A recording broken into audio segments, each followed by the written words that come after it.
Hey everybody, thanks for tuning in. We have another fun show for you today. As always, he's Jerry. And he's Mr. Collapses. And I'm Hallie 3000. Hey, you don't need to introduce yourself, Hallie. Me and Jerry are the hosts. You're just the desk. It's not polite to desk shame, Connor. That's right, Hallie. Okay, no, you know what? I didn't ask for a talking desk. I didn't ask for a flying desk, and I sure as hell did not ask for a sensitive desk. Desk ship. No, right now is not the time. I just wanted a cool-looking sports desk. That's it. Well, we all think she's great, and I would worry less about the ship and more on the show. Okay, Just saying. fine. But this discussion is not over, okay? Trust me. On this episode of 110, we have Vince LaRosa back in the studio to talk about El Tráfico 2. And we'll also have Benny Feilhaber back with his keys to both that match and Wednesday's scrap against Real Salt Lake. Also, we'll take you behind the scenes of our show for an insider look at the control room, where all the magic happens. Well, not really magic, just high-tech equipment that does what it's programmed to do and operates without a conscience or attitude. Sorry. This is the 110 Football Show, MLS's More Back edition. And it starts Right now. It's kicking off in the world of football. From Boyle Heights to Koreatown and all through the 110 corridor. An LAFC fan show by two of their biggest fans. This is where true fans come to get their LAFC fix. So rally your crew and settle in. It's time for 110 football. Hey guys, welcome to 110 Football. The MLS season is returning once again to not-so-normal regional play. We have a few exciting things to discuss. One of those being the return of the king himself, Carlos Vela. And it couldn't come anytime sooner. Even a somewhat rusty Vela is better than no Vela at all. I mean, I just don't see how we don't crush Galaxy again, especially at home. I mean, that's a pretty dope saying. You should get that on like a t-shirt or something. Oh, it is. Hey? I just don't see how we don't crush the Galaxy again, especially at home. Yeah. Pretty dope, right? Yeah, well, it's great, but I mean, it's a good slogan and all, but I was talking about the thing you said before about, Carlos Vela. But Oh. it's fine. Actually, I made that too. Huh? Even a somewhat rusty Vela is better than no Vela at all. Wow. Huh. Well, you know what? Great t-shirts all in all. But we do have two more chances in the regular season to make that case even stronger. True. Here's a look at the upcoming regional schedule.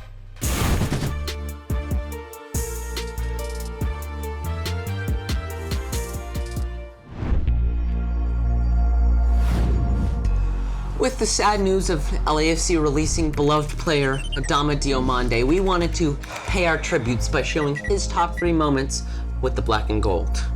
But first, moment of silence.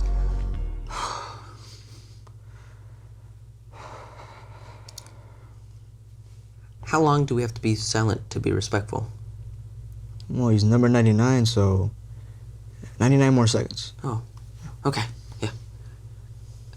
98, 97, 96. Blessing helping out. Dio looking for a sight line. Brings it back. Yes! Feilhaber onside. K. Dio. Yes! Underneath for Blessing. Dio. There's 3. He's watching his team search for a winner here. Oh, it's a lovely job by Diomande! Adama Diomande! What a moment for him! And they are going crazy amongst the 32-52. They've won it, surely! Rossi. So fleet of foot. Diamande's unmarked. That could be the decisive moment. Gap opened up for him. All the way! In the blink of an eye, LAFC have turned this game on its head. And now, 110 correspondent Vince LaRosa joins us in the studio for some LAFC talking points. Thanks, guys. It's good to be back in the studio, but I can't wait to be at home No fans though, but the return of Carlos Vela. I can't wait, guys. I can't wait. And then we got Real Salt Lake this Wednesday. About that, I'm banned from the state of Utah. What? The whole state? Listen, guys. You know that I write accurately and honestly, and when LAFC beats as many teams as they do, you're bound to get some haters. So you're telling me that you wrote bad about Real Salt Lake after LAFC beat them, and then they banned you from the entire state of Utah? You got the whole story right there. I don't really know what I need to explain to you. Okay. Well, I guess we'll, talk about that later. Me and Jerry can just drive there? Yeah. Well, at least it's not as far as Orlando. By the way, guys, if you drink enough Red Bull, your pee will glow, and you'll start to hear like a dog. Oh, speaking of Orlando, they seemed pretty destined to, win the MLS's back tournament since they were the home team, but Portland had other ideas. Dude, those t-shirts are so cool. You should start like a company or something. We could all go into business together or something. Jerry, with your t-shirt skills, Connor's ideas, and my dog-like hearing, we're gonna be the next Ed Hardy. Do you guys hear that? It sounds like the control room wants us to get to the next segment. I didn't hear anything. Where do you get the Red Bull? Exactly. So the first game back is LAFC versus the Galaxy this Saturday at the Bank. Are we finally gonna see Chicharito versus Vela? The headlines may be saying Chicharito versus Vela, but I think it's gonna be more of a Diego Rossi versus Pavon. Oh. And maybe even a bigger point for the Galaxy, and one that maybe no one wants to talk about as much as Jonah Dos Santos. If he's back, how does that change the complexion of this game? Because LAFC really, once they figured out the Galaxy, were able to dominate straight through the middle of the pitch. I don't think Jonah's gonna let them do that. We have Vela coming in and then Rossi doing his thing. I think we might have a whopping either way. We're all using our brains too much. Every single Galaxy LAFC match has not gone to script and not gone the way that it looks like it's gonna go with the form of the team. So I could see maybe a Bayern-esque blowout of Barcelona, but I also wouldn't be surprised if we got our first 0-0 or 1-0. Yeah. And that wouldn't surprise me at all either. And I'd hate to be a Galaxy fan at that time. You're fired. But So let's move on to next Wednesday's game against RSL. What are you guys' thoughts? it's always a battle when you head to Rio Tinto Stadium. Yeah, it's a tough place to play, especially when you're considering you're going to be on short rest and there's going to be so many games all together. But when I look at that RSL team, I wonder, who's scoring goals for them? I think they have 3 goals in 5 matches played. Yeah, I think our next 2 games against Galaxy and RSL are fantastic warm-up for, I think, maybe it'll be a better matchup against Seattle in a couple weeks. So there's a lot of things to look forward to. LAFC is back, MLS is back. But let's go into the sad news. Diomande has left the club. He's been away from his family during a pandemic. I mean, it's been horrible for all of us to stay in our homes, but at least we've gotten to be around our loved ones a lot of times. His loved ones are all the way across the world, so it weighed heavy on him. He had some injury problems that I'm sure made that a little bit worse, so I wish him the best. Although it sucks to see him go, at least we can have some really, really happy memories to remember him by. Yeah, man, dude, talking about memories, man, as soon as I read that news, I automatically had SKC flashbacks when he scored that 90th minute banger. Well, we've been talking about new players, but let's get into one of the things that has changed for LAFC. We saw the news that LAFC had traded for the top waiver spot, Mohamed Traore, a defender, a center back, a young player. What do you guys think when you first see that move? The first thing that stuck out to me was that he was a Senegalese under-17 international. I haven't even seen him play yet, but if he's good enough to make that squad, I know that he has a huge potential. You know, we've acquired this player from a waiver spot, and thinking of a waiver, you'll probably get an MLS free agent, someone that's probably well known that doesn't have a club right now. So can you care to explain why they picked up an 18-year-old and why they had to acquire that waiver spot in order to acquire him? This is part of LAFC's DNA from the start. I mean, we're not looking to just add guys with experience. When you look at this player, and this is probably where I'm going to earn my paycheck because I've seen a good chunk of him, he's a left-footed center back. Those are players that you don't see every day, and if you can cultivate that talent, he's a guy with a high upside. And at the end of the day, is any of us going to remember if we lose $50K and it doesn't work out? We'll only remember if he becomes something bigger for the club down the line. LAFC are well known for, harnessing young, talented players. Bryce Duke, Danny Musovski, Adrian Perez, even Mark Anthony Kaye, for example. Like I said, I've been preaching this since day one. LAFC is trying to be a factory like big clubs like Borussia Dortmund and Barcelona, trying to raise the youth into profitable prospects and going to Europe. And now I want to transition from buying to selling, as there are many LAFC players who are on many clubs' watch lists. Diego Rossi, Brian Rodriguez, Eduard Tuesta. Do you think within this transfer window that LAFC will be selling any of these key players? I think so. I mean, I can already see the likes of Diego Rossi and Eduard Tuesta leaving in a heartbeat. Diego Rossi, especially in the MLS back tournament, really making a name for himself. Well, you make a key point about selling when the player is really hot. We think of these players and we think the trajectory is just going to keep going. Sometimes you got to say, hey, a player had a tournament like a Golden Boot, and that might be the time to sell because you don't know what's going to come next. Of course, I would love to see Diego Rossi lift the MLS Cup with us when we all win it, man. But I guess this league is a business, and things got to be done. I'll give it 5 to 10 years, and people overseas will know LAFC as the best club for producing young talent in the Americas and have players tearing it up in Europe. Mark my words, LAFC will be the biggest team in South America, USA, and everywhere. And this is like the final step for John Thornton to prove, hey, I can make a winner in my own league, I can build something from scratch, but can I break that mold and show that we can be a selling club that can consistently send good players to Europe and reinvest? So as our last talking point, let's go around and each pick our one LAFC young player who we'd sell to make their mark on Europe. My brain says Diego Rossi because no one's hotter than him right now. My heart says Eduard Tuesta because when I look at him and the profile player that he is, he could play in any of the major European leagues. For most profitable, it has to be Diego Rossi. Plus, we also have more depth in the attack than the midfield. Yeah. So, who is going to replace Eduard Tuesta? Right now, we do have a replacement for Rossi. Diego Rossi is the most profitable right now. Get the money as soon as possible, man. I'm here for the bag. All right, I'm gonna say, although it's neither of those players, BWP. He's like, how old? 35. Oh. He's like my age. Yeah. Never mind that. Yeah, all right. He really does look young for his age. He does, right? Yeah. Well, thanks, Vince. It's always a great talk. Thanks, guys. Always a pleasure to be with you in person. But now, from a dorm room in Syracuse, for his MLS Weekly Report, it's Eli.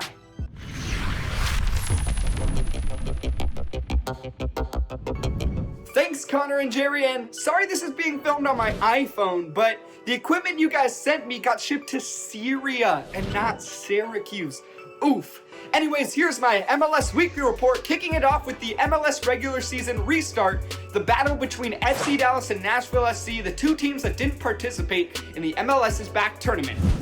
On Wednesday, these teams faced off for the first of 2 matches, and Nashville FC got their first MLS points, defeating Dallas 1-0 thanks to David Accam's goal in the 83rd minute.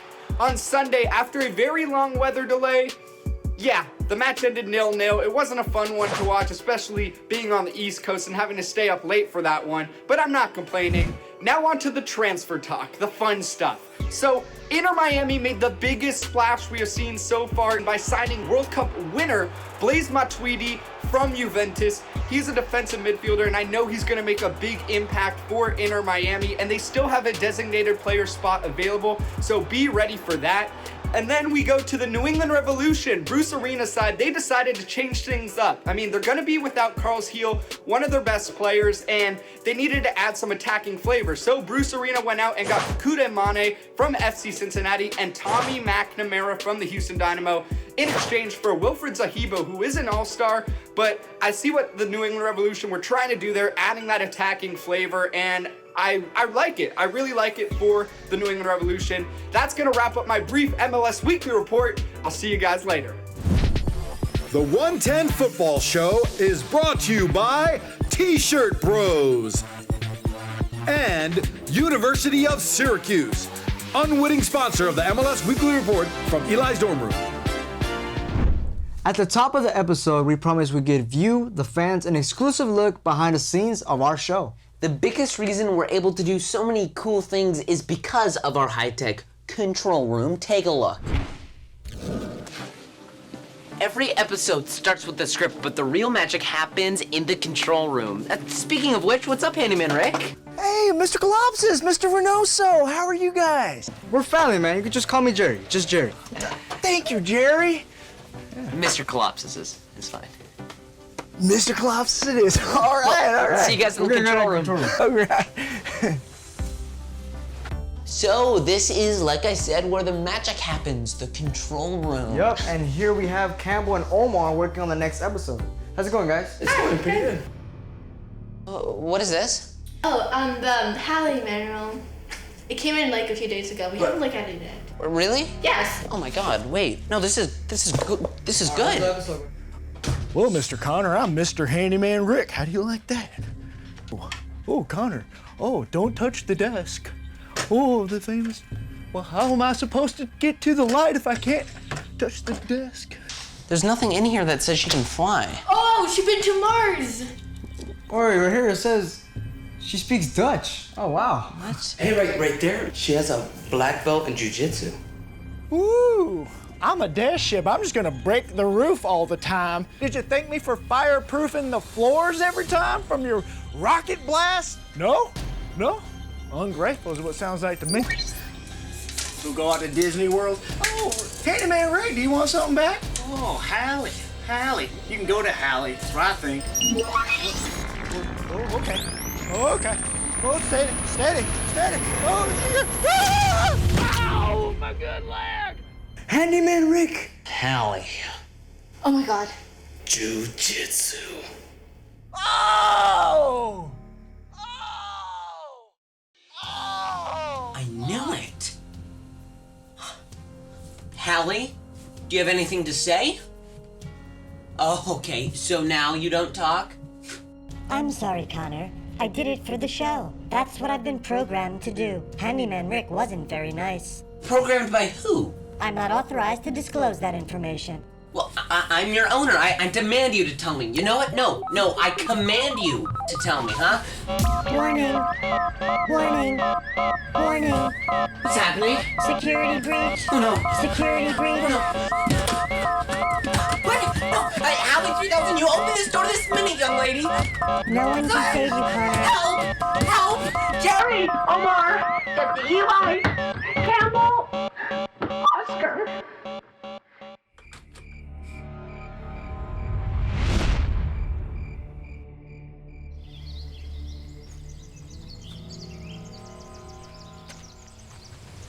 What's up with these fools? Starting already? They said be here at 10 a.m. They're always messing with my schedule.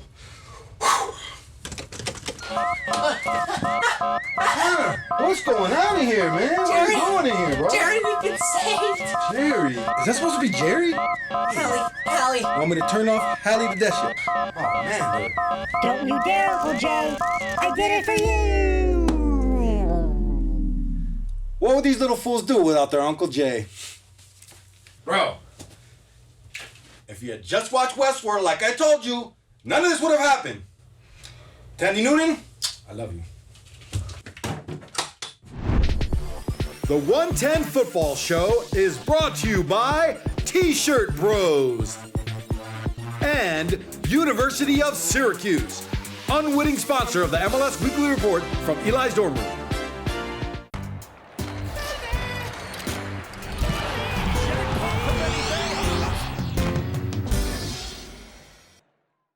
LAFC have got 2 games this week, and is there anything better than playing your bitter rival only a few weeks after a disappointing end to the MLS's back tournament? The answer is no.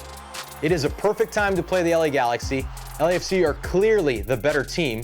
First, second, and last key to the match today is do not underestimate your opponent.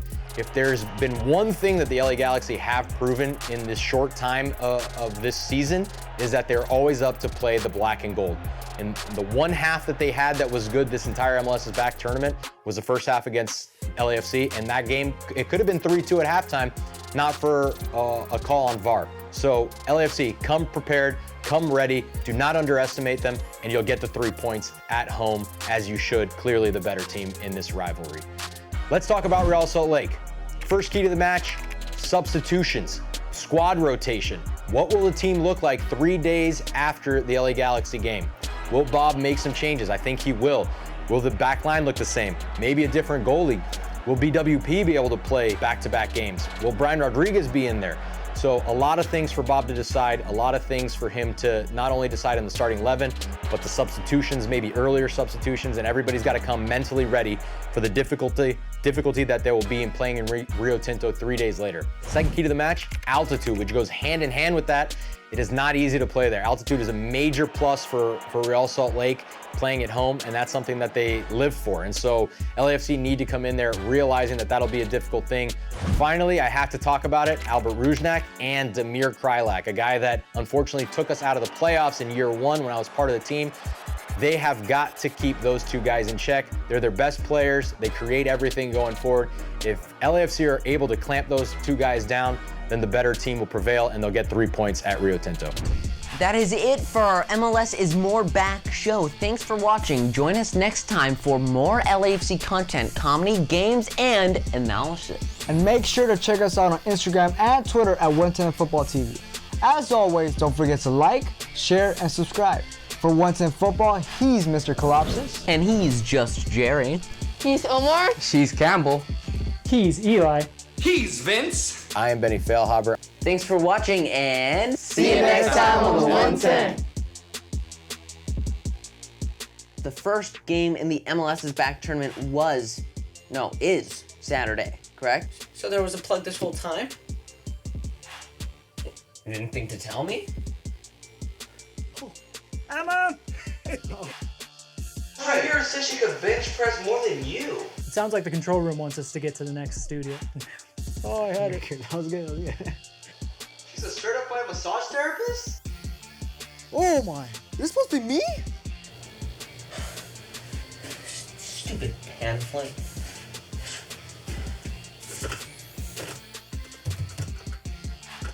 Uncle Jay? That was the coolest thing I've ever seen. What kind of TVs turn off like that?